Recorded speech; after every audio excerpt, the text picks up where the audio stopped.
네, 잘 쉬셨나요? 잘 들리시나요, 이제?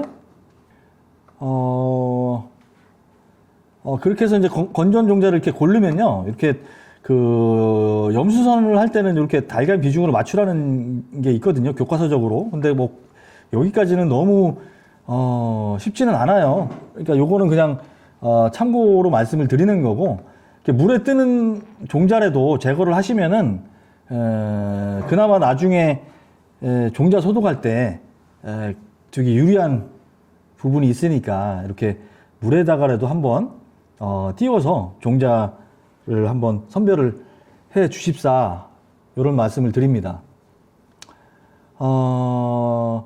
종자 소독 방법은 이렇게 온탕 소독, 그리고 약재 혼용 침지 소독, 그리고 파종 직전 스프니 처리 뭐 이렇게 있는데, 사실 파종 직전 스프니 처리까지 하시는 분들은 거의 안 계세요. 많이 안 계시는데, 물론 이제 하시는 분들도 계시겠지만, 여러분들 요즘에는 대부분 온탕 소독법하고, 그리고 약재 혼용 침지 소독법 이렇게 두 가지를 하세요.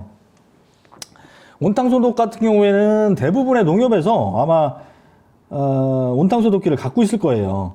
요거까지 여러분들한테 구입을 해서 온탕 소독을 하세요, 이렇게까지는 말씀을 드릴 필요는 없을 것 같습니다.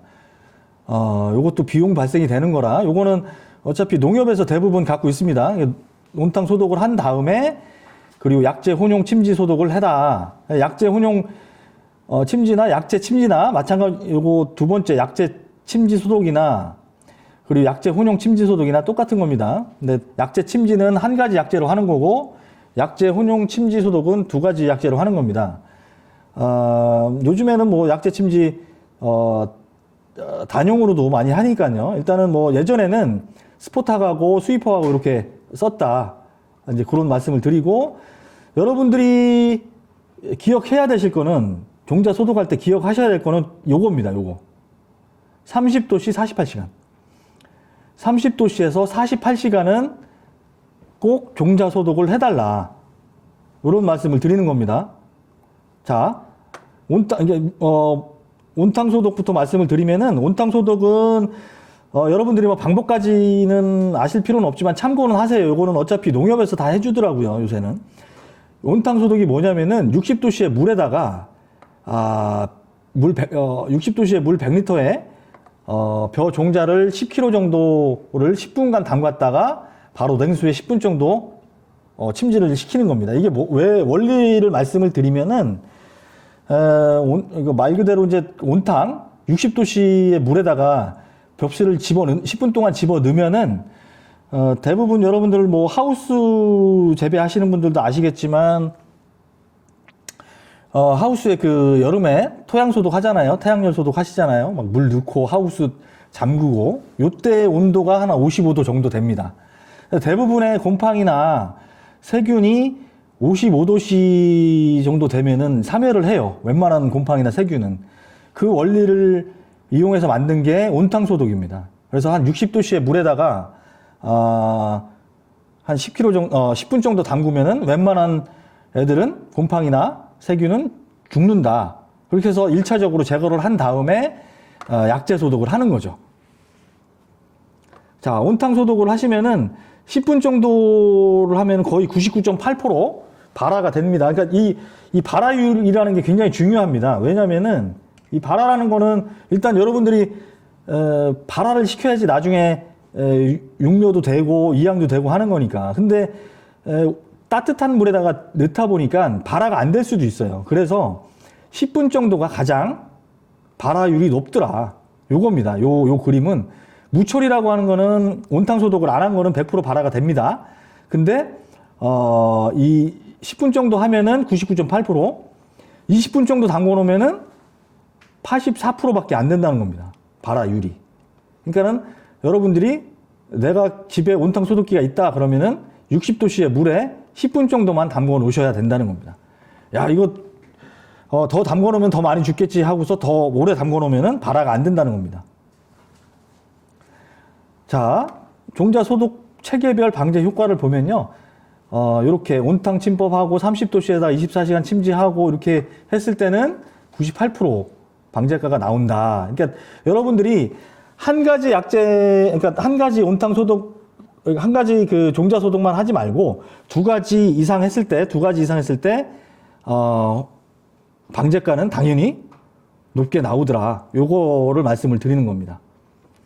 자, 키다리병 약재 저항성균에 대해, 그러니까 요즘에, 왜 이런 말씀을 드리냐면은 예전에는 사파이어하고 스위퍼 요것만 쓰셨어요. 사파이어하고 아리스위퍼하고 똑같은 겁니다. 여기 위에 플루디옥손이라고 써 있는 거하고 프로크로라치라고 써 있는 거는 성분명이에요. 자, 플루디옥손이라는 성분명을 가진 종자 소독약이 아리스위퍼입니다. 그리고 똑같이 플루디옥손이라는 그 성분을 갖고 있는 종자 소독약이 사파이어예요. 자, 프로크로라치라는 그 성분을 갖고 있는 종자 소독약이 스포탁입니다. 가로쳐 있는 그 벽시황도 똑같은 거예요. 그러니까 스포탁하고 벽시황은 똑같은 약입니다. 아리스위퍼하고 사파이어는 똑같은 약입니다. 근데 여러분들이 요거는 그냥 염려스러워서 말씀을 드리는 건데 아리스위퍼로 종자 소독을 하고 나서 사파이어에다 하면은 의미가 없다는 겁니다. 자, 아리스위퍼하고 스포탁하고 합쳐서 종자 소독을 하라. 근데 예전에 아리스위퍼만 쓰실 때는 이게 약재 내성이 생겨서 종자 소독을 하더라도 키다리병이 계속 나왔다는 거예요. 그래서 그 이후에 이제 스포탁을 써서 내성을 줄였는데 요즘에는 성분이 굉장히 또 많이 생겨서 또 이프코나졸이라는 성분도 있어요. 이프코나졸이라는 성분을 갖고 있는 종자 소독약이 키멘입니다. 키멘. 그러니까 여러분들이 지금 제가 요거는 교과서에 나와 있으니까 요거 그냥 화면을 금방 넘길게요. 자, 요거 중에서 하나를 선택을 해서 종자 소독을 하실 때 요거 균막이는 30도씨 24시간입니다.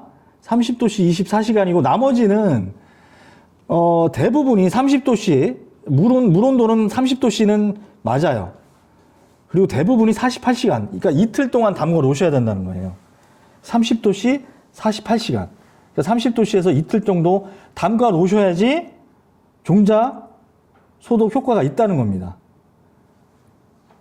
자, 여러분들, 그러니까 요거는 요즘에는 바뀌었어요. 정부 보급 종자는 소독약재를 묻혀 놓은 상태라고 되어 있는데 작년부터 정부 보급 종자에는 소독약 묻혀 있지 없습니다. 아예 없어요. 아예 안 묻어 갖고 그냥 무소독 상태로 나와요. 그러니까 여러분들이 보급종을 구입을 하셨다고 하더라도 키다리병 종자 소독약을 구해서 소독을 해 주셔야 돼요. 그래서 요거는 틀린 말이니까 헷갈리지 마셔요. 작년부터 종자 소독약재는 무조건 무소독이니까 무조건 소독약재 사셔갖고 종자 소독 하셔야 돼요. 자, 요거 사진을 보면요. 대부분이 그 병균들이 종자를 통해서 감염되는 병균들이 대부분 52%가 왕겨. 그러니까 벽시 껍질 속에 묻어 있지만, 자, 16%는 배아에 있고요. 안에 있는 거죠, 배아. 28%는 배유에 있다는 겁니다. 이게 배유고, 이게 배아예요. 그러니까 쌀 눈에도 들어가 있고요. 쌀 몸통에도 다 들어가 있어요. 그러니까는 여러분들이 그냥 물로 이렇게 씻어서 종자 소독이 되는 게 아닙니다. 자, 여기 사진을 보시면요. 이 사진은 아마 많이 보셨을 거예요. 왼쪽은 30도씨에다가 종자 소독을 한 거, 오른쪽은 20도씨에다 종자 소독을 한 거예요. 자, 종자 소독, 이게 염색이 된 게 종자 소독이에요. 자, 20도씨 한 거는 거의 소독이 하나도 안 됐어요. 염색이 안 돼 있죠. 이게 무슨 의미냐면요. 여러분들이 빨래 같은 거 묵은 때 빼낼 때 어떻게 합니까? 따뜻한 물에다가 담궈 놓죠. 그런 원리라고 생각을 하시면 돼요. 그러니까 30도씨에다가 담가 놓으시는 게 그 종자 소독약이 벽시로 들어가는 확률이 훨씬 높다는 겁니다. 그러니까 여러분들이 다른 거는 다 잊어버리더라도 30도씨 48시간은 기억을 해 두셔야 된다는 거예요. 종자 소독은 물 온도가 중요합니다. 자, 왼쪽 거는 그냥 물에다가만 담궈 놓은 거예요. 자, 여러분들이 그 물을 데펴서 종자를 넣으면은요, 그거 좀 있으면 다 식어버려요. 그러면은, 30도씨가 아니고, 나중에는 20도씨가 되는 거죠. 그러면은, 당연히 종자 소독 효과가 떨어지는 겁니다. 이렇게 발화기가 있어야 된다는 거예요. 이렇게. 그리고, 보급종이 이런 형태로 제공이 되지만, 요거는 그냥 여러분들이 이렇게는 안 하실 거예요. 보급종 상태로 넣으시는 분들이 있었나 봐요. 예전 사진이니까. 이게. 이렇게 넣으시면은, 이게 물 속으로 들어가지가 않습니다. 그 종자 소독약이. 쉽게 얘기하면 여러분들이 옷을 다 입고서 목욕탕에 들어가는 거와 똑같아요. 자, 그러니까 요런 망에다가 옮겨 담은 다음에 종자 소독을 하셔야 된다. 요런 거고요. 종자 소독만 잘해도 히다리병, 도열병, 세균성 배활마름병, 가시무늬병, 이상성충 이런 거를 방지를 할 수가 있다는 겁니다. 다시 한번 말씀을 드리면은 30도씨 48시간. 요거는 꼭 기억을 해 주십사. 요거에 말씀을 드리고, 여러분들이 오래 쓰신 약재가 있으면은 한 3년 정도 쓰시다가 바꾸세요. 다른 약으로. 그래야지 여러분들 포장에 생기는 키다리병이 내성을 안 생기게끔 할 수가 있다는 겁니다. 자, 그 다음에는 이제 종자 소독은 말씀을 드렸고, 어린묘, 치묘, 중묘 이렇게 말씀을 드리면은 이게 이제 그 육묘에 대해서 말씀을 드릴게요. 육묘는 뭐 잘 아실 거예요. 어린묘는 한 200에서 220g 들어갑니다. 근데 여러분들이 중모는 한 130g 들어가는데 여러분들이 파종량을 잘 생각을 해보세요. 파종량하고 육묘 기간을 잘 생각을 해보세요. 자, 어린묘는 8일에서 10일 정도만 육묘를 하는 거예요. 그리고 치묘는 15일에서 20일 정도, 중묘는 30에서 35일 정도 합니다. 여러분들이 잘 생각을 해보세요. 여러분들이 뭐를 얼마나 키우나. 대부분 여러분들이 30에서 35일 정도 키웁니다. 바깥에서 그 모짜리로 나갈 때까지 여러분들이 이양하기 전까지에 파종해서 기간을 따져보면 대부분 30일 이상 넘습니다. 그런데 여러분들은 어떻게 파종하시나요? 파종하실 때 거의 200g 합니다. 밀묘가 되는 거죠, 밀묘. 제가 좀 이따가 밀묘 소식재배에 대해서 말씀을 드리겠지만, 밀파가 되는 거예요, 밀파.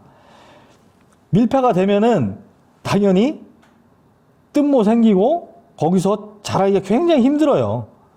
연약하게 자라죠. 제가 처음에 여러분들한테 그 보여드린 사진들 있잖아요. 웃자라고, 뜬모 생기고, 이런 것들이 다 여러분들이 육묘 기간은 중묘로 키우면서 파종량은 어린묘에 준하게 빡빡하게 채운다는 겁니다. 당연히 그러면은 모판이 좋을 수가 없죠. 육묘가 잘 될 수가 없습니다. 자, 요거는, 지금 여러분들이 이양하는 포기수를 보면은 요것도 많이 줄었어요. 지금은 60주까지 봅니다. 그 포기수가. 그러니까 한 평에 3.3제곱미터 한 평에 60주까지 내려왔어요. 60주까지. 근데 지금 제가 좀 이따 드문모 말씀을 드리겠지만 그거는 지금은 더 많이 줄이라는 얘기죠. 지금은 근데 평균 잡아서 60주까지 내려왔다는 겁니다. 심기는 양이. 왜냐하면 여러분들이 경험을 해보니까 적게 심더라도 큰 손해가 안 보이고 오히려 이득을 보겠더라. 이런 이제 경험치가 생기다 보니까 점점 심기는 포기수를 줄이시더라고요. 이거는 굉장히 오래된 자료입니다. 이거는. 자, 포기당 심기는 모수는 한 3, 4개 정도. 요거는 제가 좀 이따가 말씀을 드릴게요. 자, 주당 본수에 따른 쌀수량 식미치 이런 것도 한 3포기 정도, 3개 정도 심기는 게 훨씬 좋더라. 평균치 잡아보니까. 쌀 수량도 많이 나오고 나중에 새끼 까는 것도 많고 이런 말씀을 드리려고 요 사진을 보여드린 거고요. 표를. 자, 요 그림을 말씀을 드릴게요. 제가 생육조사를 해보면은 3개가 심긴 데나 요건 이제 3개가 심긴 데나 9개가 심긴 데나 나중에 생긴 포기수를 세보면은 거의 비슷해요. 많이 잡아야 한 22개에서 23개 정도 생깁니다. 30개까지 안 넘어가더라고요. 자, 그런데 계산하기 편하게, 여러분들 계산하기 편하게 이삭이 총 15개 생겼다고 생각을 해보세요. 자, 그러면은 3개를 심은 데는 12개가 생기고요. 새끼를 12개를 친다는 겁니다. 그리고 9개를 심은 데는 6개밖에 안 생기겠죠. 자, 여러분들 이렇게 제가 항상 말씀을 드리는 게, 여러분들이 지금 뭐 보실 수는 없지만 여러분들한테 제가 그 대면 교육을 할 때 항상 그 질문을 하던 게 있어요. 여러분들은 과연 여러분들이 잘 되기를 바라냐, 아니면은 여러분들 자식이 잘 되길 바라냐, 이 질문을 항상 드려요. 그러면 100이면 100, 자식이 잘 되길 바란다는 거예요. 얘네들도 마찬가지예요. 새로 나온 자기 새끼들이 더 잘 자라길 바랍니다. 그럼 영양분이 어디로 가냐면은 새로 생긴 새끼들한테 보내요. 그럼 나중에 그러니까 기존에 있었던 애들에서 나온 그 애들보다 새로 나온 애들이 두껍게 자라요. 포기가. 이게 기본입니다. 그러니까 3개 심었던 애들보다 9개 심긴 애들이 새끼를 들키겠죠. 그럼 3개 심긴 애들이 새끼를 많이 쳐서 그 새끼 애들이 더 이렇게 두껍게 자란다는 겁니다. 이양당시 줄기도 그렇고. 그러니까 12개, 3개를 심은 애들은 12개를 새끼를 까서 12개가 애들이 튼튼하게 자란다는 거예요. 그런데 9개를 심은 애들은 6개밖에 새끼를 안 쳤기 때문에 6개만 튼튼하게 자란다는 겁니다. 그러니까 여러분들이 많이 심을 필요가 없다는 거예요. 자, 한 포기당 새끼를 칩니다.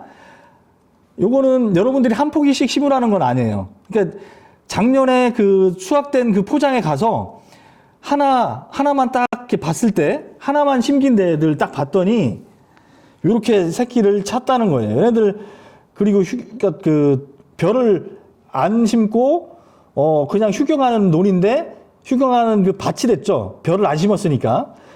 근데 작년에 수확해서 하나를 떨어져 있던 그 벽시 하나 떨어져 있던 애들이 이렇게 자랐다는 거예요. 자, 이렇게 자랐던 애들 보세요. 어떻게 자랐나? 마른 목골로 자랍니다.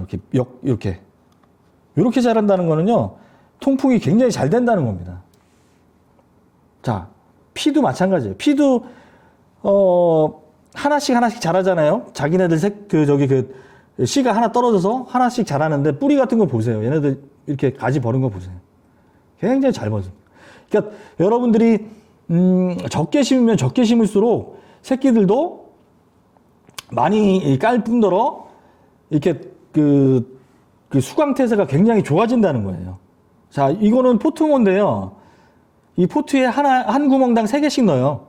그러면은 3개씩 나중에 심기겠죠. 3개씩 심기는데 나중에 보면은 이게 3개씩 심긴 거예요. 자, 어떻게 자랐나 보세요. 다 이런 식으로 자랍니다. 이렇게. 이런 식으로 자란다는 거는 바람이 사이사이로 잘 통한다는 거예요. 바람이 잘 통한다는 건 뭐예요? 통풍이 잘 된다는 거잖아요. 통풍이 잘 되면은 일단은 문고병, 입진문이 많은 병은 발생량이 확 준다는 겁니다. 요렇게 보세요. 이렇게. 굉장히 잘 자라고 있죠. 자, 요것도 비대면일 때 많이 보여드렸던 사진인데요. 자, 대부분의 우리 농가들은 농사를 이렇게 짓습니다. 이렇게. 그럼 여기서 서로 경합하겠죠. 먹이를 하나 주면은 서로 먹겠다고 막 싸우고, 그렇게 하다 보면 상처도 나고, 그러면은 병도 생깁니다. 근데 이렇게 짓자는 거예요. 이렇게. 자유스럽게. 여기서 자란 애들은 병도 덜 생기겠죠. 근데 이렇게 키우지 말고, 이렇게 키우자. 이게 주수를 좀 줄이자는 겁니다. 자, 그래서 주당 3포기에서 5포기만 심기게 하고, 적정 주수는, 심기는 주수는 이게 70주가 아니고 지금 기본적으로 60주 정도 이양을 하고 있지만 그거보다 더 줄이자. 그게 이제 조금 이따 제가 말씀드리는 드문모 심기입니다. 자, 그래서 요거는 기억을 해 주시고요. 그렇게 되면은 굵은 줄기가 나오고 넓은 포기가 생기고 큰 이삭이 나중에 자랍니다. 병충해도 감소가 되고. 자, 드문모 심기는요, 이게 그 진흥청에서 최근에 이슈가 돼서, 그러니까, 만든 개발, 농법인데, 진흥청에서는, 원래는 드문모 심기는 37주입니다. 37주. 그러니까는 한 평에 지금 농가분들은 60주를 심고 계시지만 거의 반으로 줄여서 37주를 심어보자. 요건데, 요거는 너무 결주가 많이 생깁니다. 요거는 여러분들한테 요거를 소개만 시켜드리는 거고, 37주는 힘든 거니까 여기까지는 가지 말고 50주까지 가자는 거예요. 50주까지. 지금 여러분들이 60주를 심고 계시지만 50주까지만 심자. 50주까지만 심더라도요, 모판이 반 이상 줄습니다. 여러분들 소요되는 모판이 반으로 줄어요. 그리고 주당 본수를, 그러니까 심기는 거는 한 3개에서 5개 정도만 심자. 요겁니다. 자, 요거는 뭐, 요거는 여러분들 그냥 그림으로, 요것도 교과서에 있으니까 그냥 넘어갈게요. 대신에, 밀파를 하는 거죠. 밀모. 제가 좀 전에 아까 말씀드렸던 어린모예요. 어린모. 한 열흘 정도만 키우는 겁니다. 그러니까 220g 정도, 빽빽하게. 300g 정도 파종을 하는 겁니다. 빽빽하게 키우되, 키우는 기간은 굉장히 적은 거죠. 한 열흘 정도, 길게 열흘 정도, 일주일 정도, 열흘 정도만 키워서, 이제, 이양을 하는 겁니다. 자, 요거는 그냥 사진 넘어갈게요. 요거는, 드문모 심기 그 이양기인데요. 요거는 그냥 넘어갈게요. 요거는 여러분들이 가지고 계시질 않은 거니까, 그냥 원리가 이렇다, 이렇게 말씀을 드리는 거예요. 그래서 지금 요거는, 심기는 주수가, 요거는 기존에 70주라고 생기면 이렇게 다닥다닥 붙어 있는 거죠. 다닥다닥 붙어 있지만, 드문모 심기를 했으면은 이렇게 띄엄띄엄 심는다는 겁니다. 이렇게. 기계로 조작을 하는 거죠. 이렇게 해서, 심는데, 요것도 그냥 넘어갈게요. 그러니까 어차피, 육묘 상자를 보면요, 그 모판이 반 이상으로 주는 거죠. 그래서, 요렇게 그 생산 비용이 반 이상으로 팍 줄다는 거예요. 요거. 그러니까 생산비가 절감이 된다는 겁니다. 요거 보세요. 자, 5월 17일 날 이양을 한 겁니다. 여러분들 이렇게 심으면은 아마 사모님들한테 혼날 거예요. 사장님들이 심으셨으면. 자, 이게 장난친 것 같죠? 완전히. 자, 요게 7월 12일 날 되니까 이렇게 자란 겁니다. 이렇게. 자, 이렇게 자란 모양새를 보세요. 아까 적게 심은 게 어떻게 자랐냐면은 이렇게 자랐죠? 이렇게 자랍니다. 이렇게. 다 이렇게 자랍니다. 그럼 햇볕은 잘 볼 수가 있겠죠. 이렇게. 바람은 잘 통합니다. 밑으로. 수광태산은 좋아지고 통풍은 굉장히 좋아지는 거죠. 병해충은 당연히 많이 안 생깁니다. 햇빛은 기본적으로 사람이든 이 식물이든 햇빛은 굉장히 중요한 겁니다. 이 사람은 뭐 비타민 D 뭐 이런 얘기도 하잖아요. 햇빛을 일부러 쬐잖아요. 자, 얘네들은 햇빛을 쬐야지 광합성을 합니다. 광합성을 해서 양분을 만든다는 겁니다. 자, 10월 8일 날 수확할 때 되니까 빽빽합니다.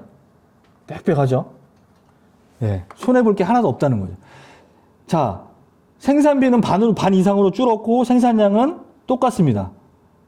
그러면은 당연히 소득은 늘은 거가 되는 거죠.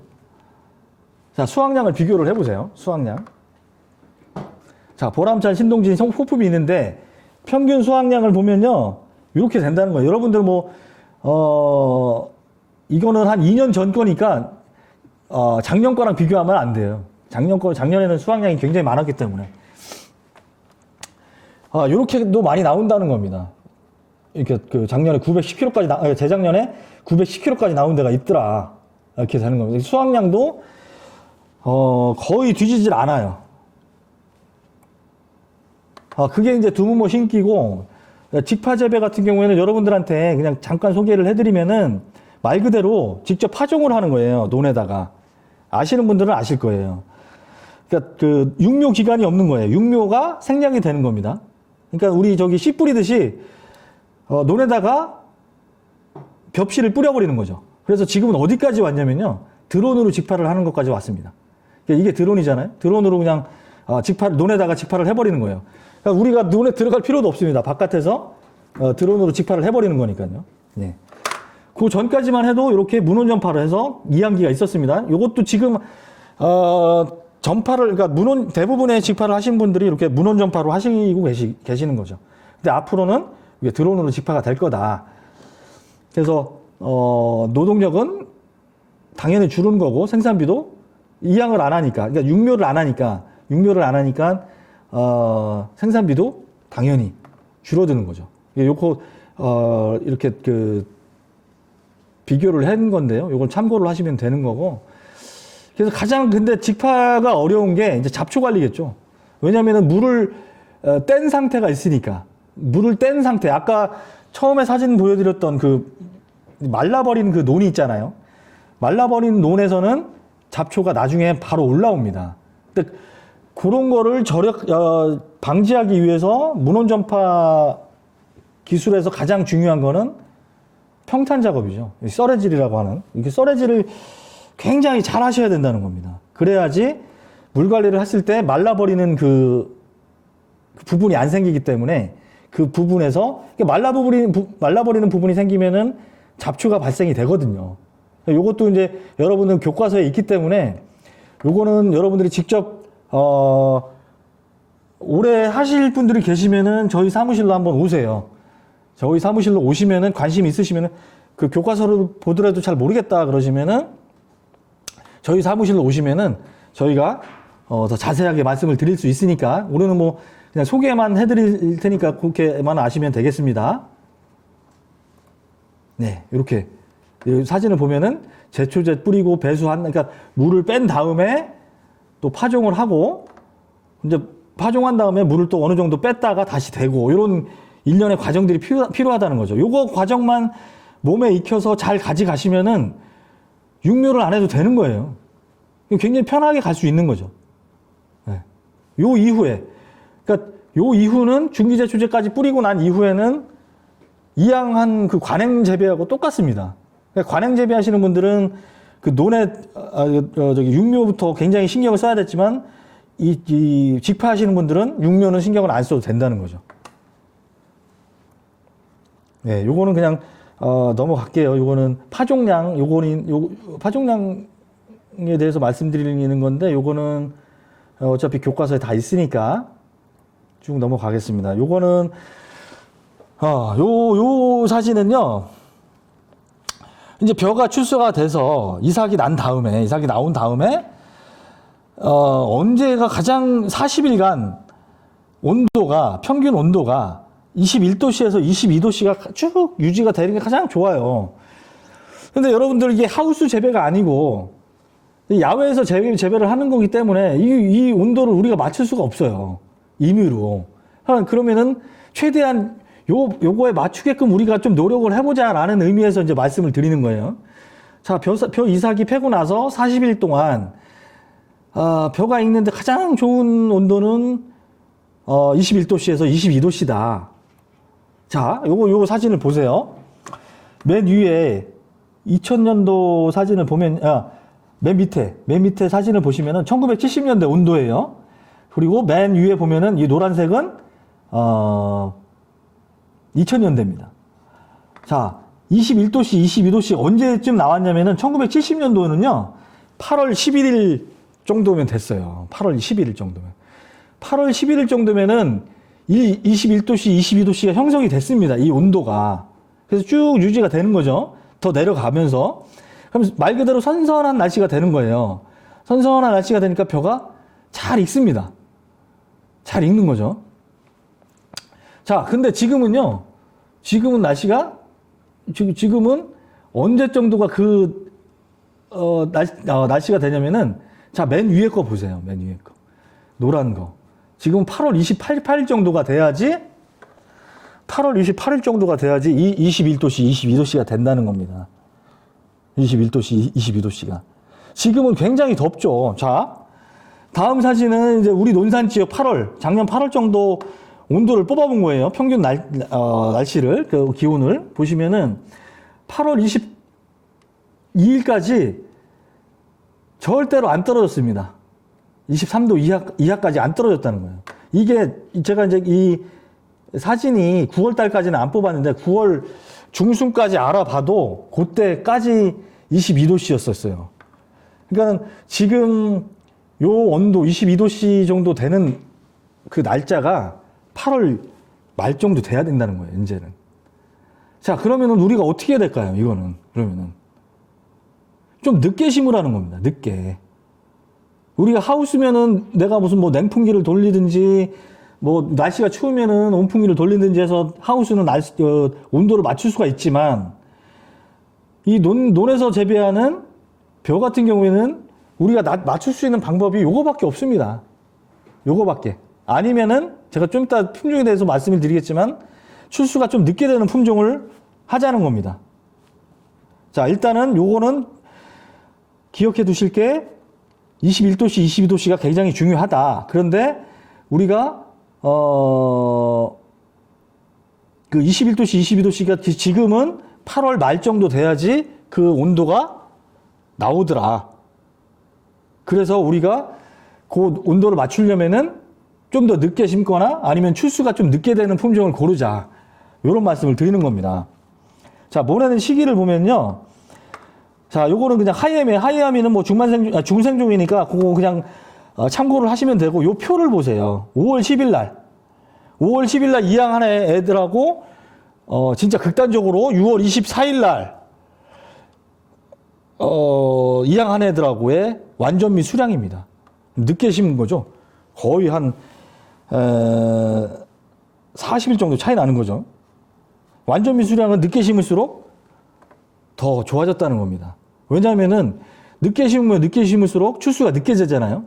9월달 말 그대로 막 9월달에 될 수도 있는 거죠. 6월 24일 정도 심었으면은 9월달 정도에 됐을 수도 있습니다. 그럼 9월달에 출수가 돼서 그 선선한 온도에 익었다는 거죠. 네.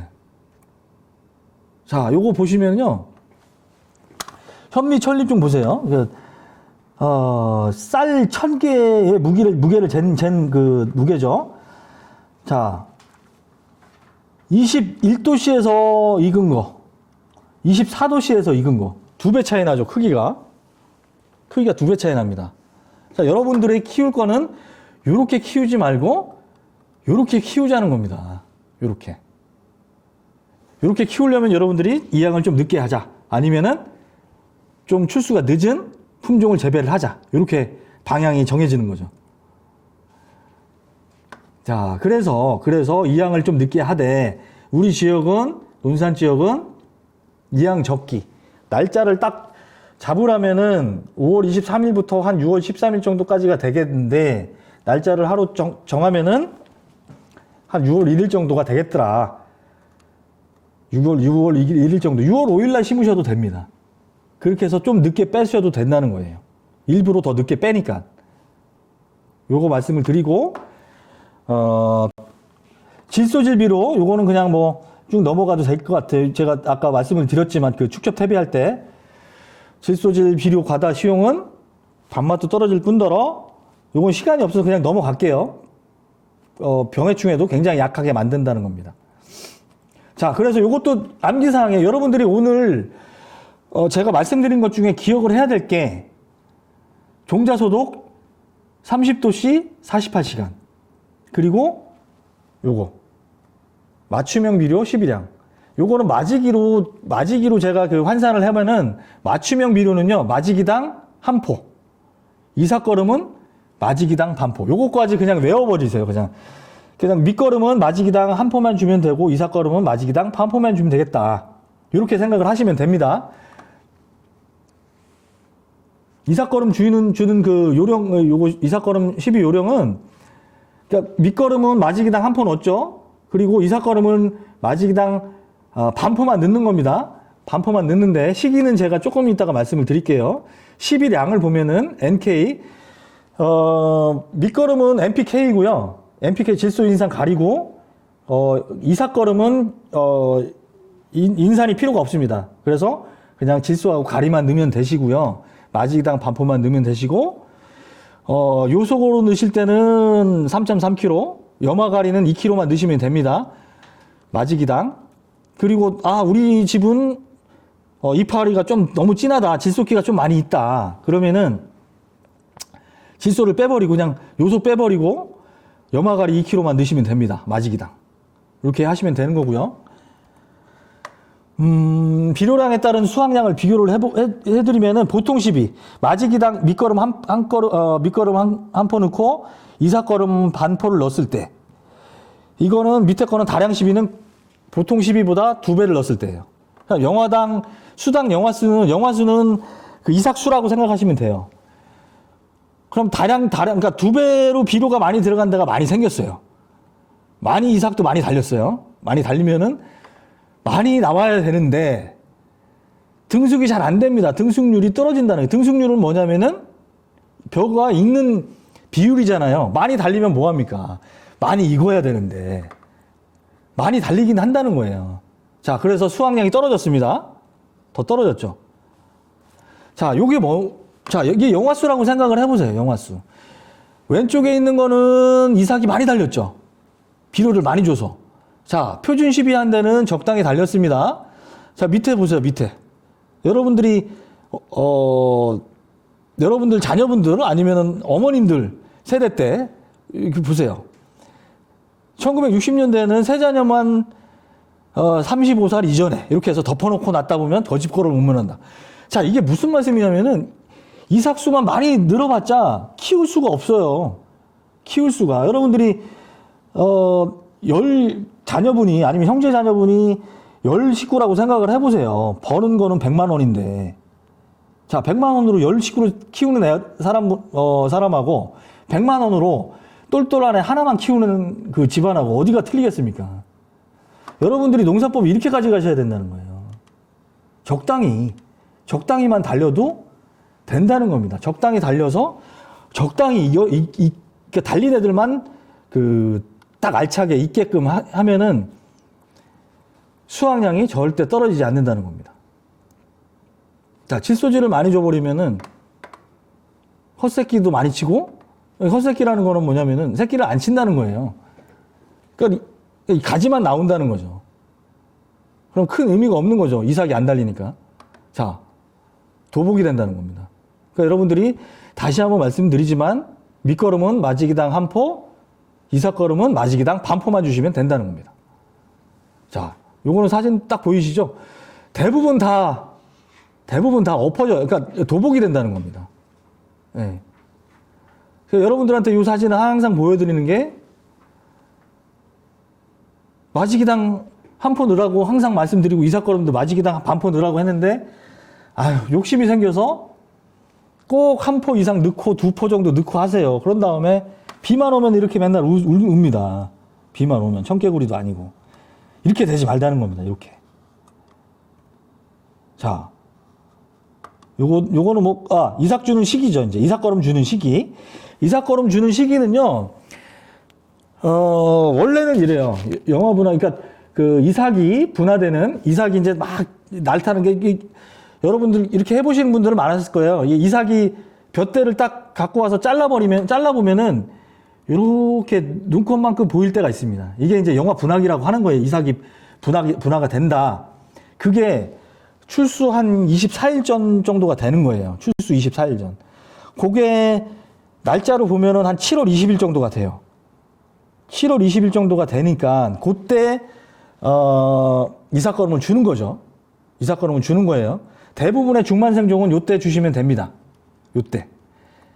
요거를 잘라보기 귀찮다 그러면은 대부분 7월 20일 정도 그 이짝 저쪽 되는 거예요. 자, 그런데 삼광벼 같은 경우에는 도복이 잘 됩니다. 삼광벼나 신동진 같은 경우에 도복이 잘 되죠. 그러니까 요런 벼들은 이삭거름을 조금 늦게 주자. 조금 늦게 줘라. 요겁니다. 언제? 출수 전 보름 정도. 그러니까 아까 말씀드린 게 대부분의 중만생종은 출수 전 24일. 그게 한 이삭 크기가 요 정도 되는 겁니다. 아내가. 근데 좀 더 키우자는 거예요. 좀 더 키워서 이삭거름을 주자. 자, 1.5cm. 이게 언제냐면요. 7월 한 말 정도에서 8월 초 정도가 되는 거예요. 이삭거름. 그러니까 도복이 잘 되는 그 품종 같은 경우는 이삭거름을 일반 중만생종보다 한 열흘 정도, 일주일에서 열흘 정도 뒤에 주셔야지 도복이 덜 된다는 겁니다.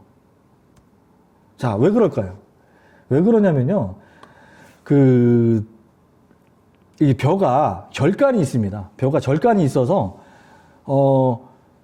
요 절간 있죠? 4절간, 그러니까 네 번째 절간, 다섯 번째 절간이 커버리면은 도복이 되는 거예요. 근데 이게 언제 크냐면요. 이삭이 생길 때 같이 커버려요. 이삭이. 아까 그 출수 20일 전, 24일 전. 그러니까 7월 20일경에 이삭도 생기지만 요 그러니까 네 번째 마디, 다섯 번째 마디도 같이 큰다는 거죠. 근데 이때 이삭거름을 줘버리면은 확 올라온다는 거죠. 그러니까 도복이 될 수밖에 없다는 겁니다. 그러니까 요거를 피해서 얘네들이 절간이 조금 지난 다음에, 그리고 이삭도 좀 키운 다음에 주자, 이런 말씀입니다. 자, 이거는 쭉 보시면은 비료 주는 양은 가장 중요하고 벼대도 튼튼하게 하는데, 그때 이제 규산질 비료가 이제 들어가죠. 규산질 비료가 들어가는데, 여러분들 규산이라는 거는 아마 많이 들어보셨을 거예요. 규산은 사람으로 따지면 칼슘하고 똑같아요. 칼슘은 사람 몸에서 뼈를 튼튼하게 하잖아요. 규산 같은 경우에는 이렇게 규산층을 형성을 해줘요. 벼대공에. 여러분들 벼는 생육기간의 대부분을 물에서 자라잖아요. 그러니까 물에 있기 때문에 조직이 연약할 수밖에 없어요. 그래서 규산을 줘버리면은 그 규산이 규산층을 형성을 해서 조직을 좀 튼튼하게 해준다. 이런 원리입니다.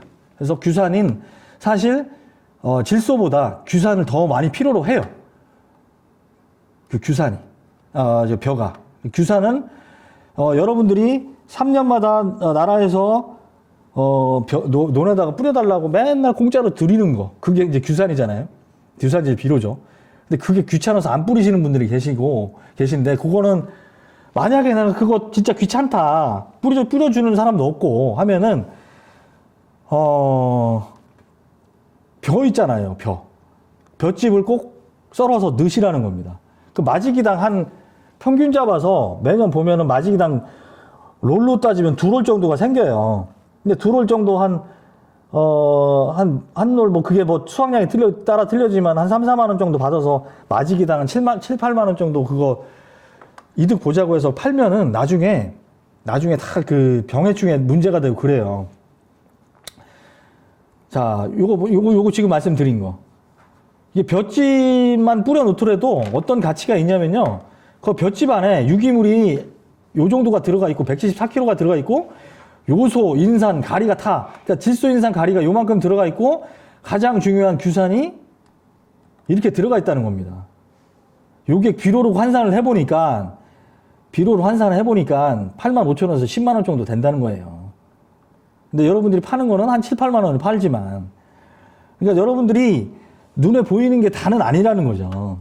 그러니까 규산을 여러분들이 볏짚을 썰어 넣으면은 아까 그 곰팡이 때문에 세균이 말라버리는 거 있죠. 그 부분도 굉장히 많이 줄일 수가 있습니다.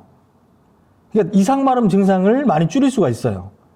그리고 유기물 제공도 되고요. 그 땅심이 높아진다는 거죠. 유기물이 들어가면은. 그리고 규산 시용 효과도 있으니까 일석 몇 조가 되는 겁니다. 일석 몇 조가. 예. 그러니까 도복 경감제 이런 거는 넘어갈게요. 이런 거는 어쩔 수 없이 칠 때가 있지만 요거는 진짜 그러니까 사용 시기를 잘 보고서 하셔야지, 잘못 사용을 하시면은 출수가 아직 안 될 수도 있고 그래요. 그러니까 요거는 꼭 잘 주의해서 사용을 하시고,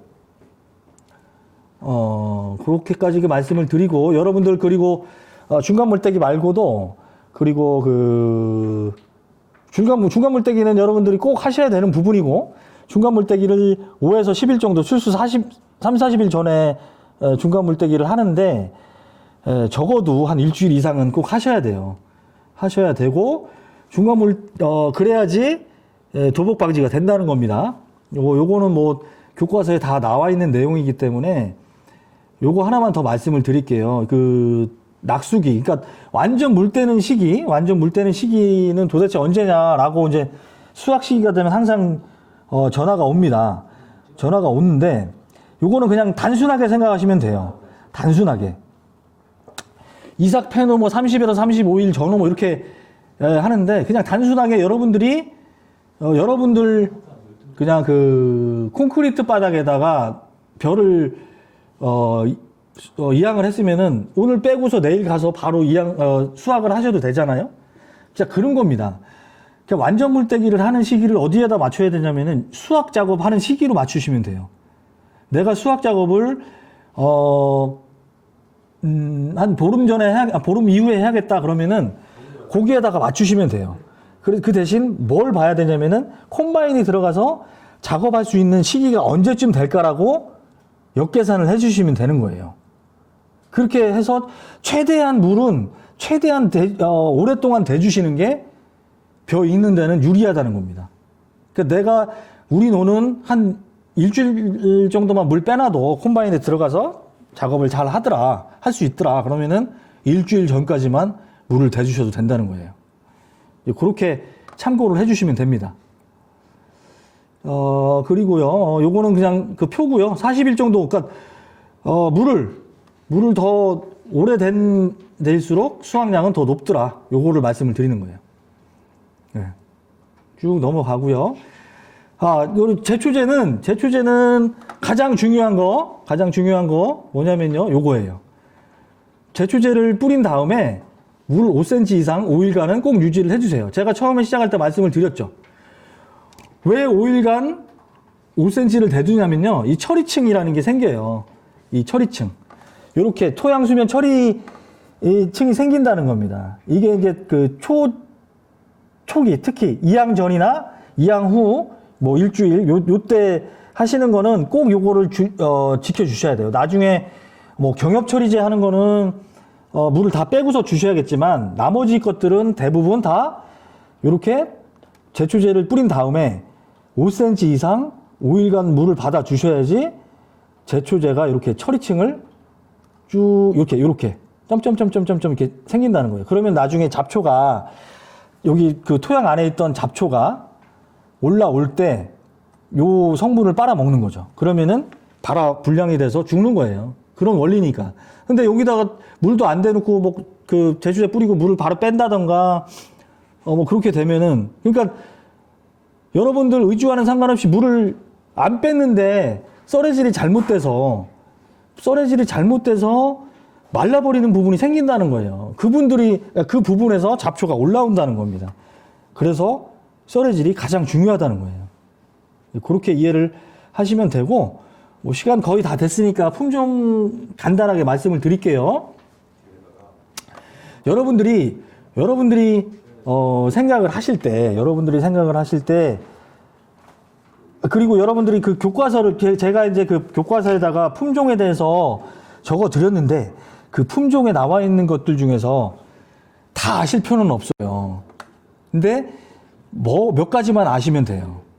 자, 아밀로스 함량하고 단백질 함량하고 여러분들이 가장 중요하게 생각하시는 출수기, 수량, 그리고 키, 요 정도 5개까지는 아셔야 된다는 겁니다. 자, 아밀로스 함량은 뭘 나타내냐면요, 여러분들이 찰기가 많다 적다를 나타내는 게 아밀로스 함량이에요. 그러니까 여러분들이, 우리나라 사람들은 아직까지는 찰기가 좀 있어야지 밥이 맛있다고 생각을 합니다. 그럼 찰기에 대해서 민감할 수밖에 없죠.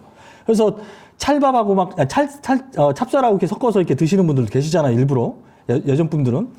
자, 아밀로스 함량이 얼마나 되나. 제가 이제 교과서에 적어드린 품종에는 아밀로스 함량까지 다 나와 있습니다. 자, 고시익가리. 여러분들 고시익가리 보면은 아밀로스 함량이 18%입니다. 이걸 기준으로 삼을 수가 있는 거예요. 대부분이 맛있는 밥들은 18% 정도 되는구나, 이렇게 생각을 하시면 되는 거예요. 그러니까 요 정도보다 좀 높다, 아밀로스 함량이 높다 그러면은, 이거 찰기는 뭐 삼광이나 신동진보다 떨어지겠구나, 이렇게 생각을 하시면 되는 거예요.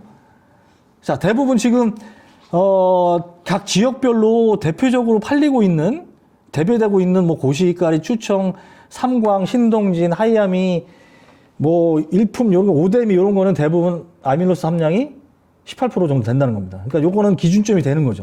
여러분들이 이게 찰기의 기준점이 되는 거예요. 그러니까 여러분들이 제가 적어드린 품종 특성표에서 아밀로스 함량을 보실 때 요거 기준을 삼을 수가 있다는 거죠. 자, 운광을 말씀을 드릴게요. 운광은 대표적인 조생종입니다. 대표적인 조생종인데 벽키가 작죠. 벽키가 작은데, 자, 운광은 여러분들 수량도 조생종 치고 괜찮아요. 자, 그리고 참 단백질 함량을 말씀을 드릴게요. 단백질 함량 같은 경우에는 최고 품질, 그러니까 나라에서 이것은 맛있습니다라고 정해준 그 품종 중에 제일 이른 품종을 최고 품종이라고 하는데, 그 기준을 잡을 때 단백질 함량을 6.0으로 잡습니다. 6.0으로 잡는데, 6.0 이상, 이하, 요거 왔다 갔다 하면은 맛이 괜찮다는 거예요. 이 단백질이, 뭐 그 원리까지는 말씀을 간단하게 드리면은 벽시에 쌓여 있어요. 단백질이. 그러면은 식감이 떨어져요. 단백질 함량이 적을수록 식감이 좋다는 거예요. 단백질 함량이 왜 올라가냐면요. 질소질 비료를 많이 주면 단백질 함량이 올라갑니다. 그러니까 여러분들, 질소질 비료를 많이 주면은 병해충도 많이 생길 뿐더러 밥맛도 뚝 떨어진다는 거예요. 그러니까 아까 말씀드렸던 기본적으로, 그 질소 12량은 밑거름, 에우라고 그랬죠? 마지기당 한 포, 이삭거름 마지기당 반 포, 이렇게 생각을 하시면 돼요. 그리고 운광은 이렇게 특성표가 있고요. 자, 운광은요, 원래 조생종이라는 그 의미가 빨리 심으라는 게 아닙니다. 이모작을 할 수 있어서 일찍 조생종이라는 게 그 생육 기간이 짧다라고 해서 조생종이라는 거를 붙인 거지, 빨리 심으세요 해서 생긴 게 아니에요. 사실은 그 운광 같은 경우에 굉장히 좋은 품종인데 거의 이모작용으로 쓰이는 게 아니고 그냥 빨리 뽑으려고 심다 보면은 일찍 심게 되죠. 일찍 심게 되면은 일찍 나오게 된다는 겁니다. 그러면 아까 제가 그 온도에 대해서 말씀을 드렸잖아요. 굉장히 뜨거울 때 출수가 돼서 익게 되는 거죠. 그러면은 등숙률도 떨어질 뿐더러 요게 밑에 사진 보세요. 요거 일찍 이양한 거하고 늦게 이양한 거하고 쌀 품질이 완전히 대비가 되죠. 네. 그러니까 원래는 운광 같은 경우는 6월 15일 넘어서 심으라는 그런 품종입니다. 그때 심으면은 굉장히 밥맛도 유리하고 밥맛도 좋고 생산량도 높아지는데, 이제 그렇게 안 하시죠. 농가분들은 추석 전에 뽑아서 빨리 팔아야 되니까. 이제 그렇게 아시면 되고요. 뭐 삼광 같은 경우에는요, 더 말씀을 안 드릴게요. 어차피 지금 삼광은 키가 크기 때문에 아까 이양하는 날짜를 좀 늦추자. 6월 10일 정도에 이양을 하고요. 그리고 밑거름 말고 이삭거름은 좀 늦게 주셔야 좋습니다. 그게 언제냐면은 7월 말 8월 초. 그래야지 도복이 덜 된다는 겁니다. 그래서 삼광은 재배 주의사항이 그렇게 들어가는 거고요. 제가 요 미품을 한번 소개를 시켜드리는 게 뭐냐면은, 자, 출수기를 보세요. 출수기. 대부분, 그러니까 삼광도 조금 늦는데, 요 출수기가 미품은 더 늦습니다. 거의 만생종이에요. 만생종. 자, 출수가 늦으면은 더 유리하다고 말씀을 드렸죠. 출수가 늦으면은. 아까 온도 보여드리면서. 그러니까 미품이 그럴 수가 있는 품종입니다. 그러니까 미품을 잘 활용을 하면은 맛 좋은 품종으로 만들 수가 있어요. 이 뒤에 품자 붙은 거는 나라에서 최고 품종이라고 인정을 해준 거예요. 삼광, 뒤에 광자 붙은 거하고 품자 붙은 거는. 삼광, 운광, 미품, 요런 거. 그러니까 맛있는 품종이라는 거죠, 이것도. 맛있는 품종일 뿐더러 출수기가 좀 늦어서, 벼가 있는데도, 등숙을 시킬 수 있는데도 유리하다는 겁니다. 그러니까 그런 거는 그렇게 참고를 하시면 되고요. 그 품종에 대해서는 여기에 나와 있는 품종들은 교과서에 다 넣어드렸어요. 그리고 신동진 같은 경우에도 벼 크기가 크기 때문에 벼키가 크고, 또 신동진 같은 경우는 벼 알이 굉장히 굵어요. 굵고 크기 때문에 무겁다는 거죠. 좀 무거워서 도복이 잘 될 수가 있어요. 그러니까 요런 것도 삼광이나 신동진 같은 경우는 도복이 잘 되는 품종이기 때문에 여러분들이 뭘 주의를 하셔야 되냐면은 이양을 좀 늦게 하시고, 그리고 이삭걸음을 조금 늦게 주셔야 된다. 그리고 이삭걸음 주시는 그 시기를 그렇게 하시면 되고, 예. 그렇게 말씀을 드리고, 뭐 새일미는 넘어갈게요. 이거 교과서에 있으니까 참고를 하시면 되고, 친들까지도 이렇게, 친들 같은 경우에는 마지막일 거예요. 친들 잠깐 말씀을 드리면은, 친들은 굉장히 밥맛이 좋습니다. 밥맛 좋고, 여기 단백질 함량 나와 있죠? 그리고 쌀 수량도 괜찮아요. 키는 큰데 도복 유리합니다. 도복 잘 안 돼요.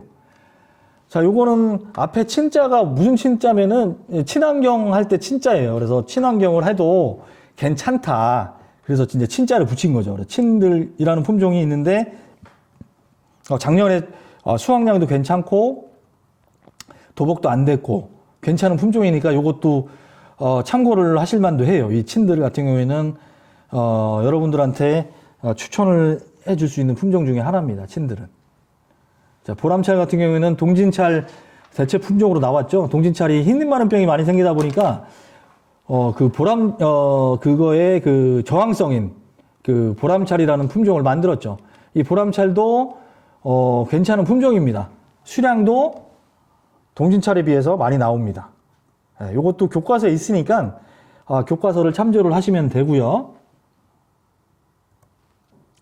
자, 요거는 뭐 여태까지 말씀드린 거 쭉 이해를 하시면 되고, 일단 뭐 저도 처음 이렇게 강의를 여러분들한테 화면만 보고 이렇게 해드린 거라 굉장히 어색하고 뭐 이렇게 소통이 안 되다 보니까 여러분들 얼굴도 대면할 수가 없어서 그냥 혼자 쭝얼거린 것 같기도 해서 굉장히 어색했는데, 여러분들이 오늘 교육 받고 물론 이제 집중력도 많이 떨어지셨을 거예요.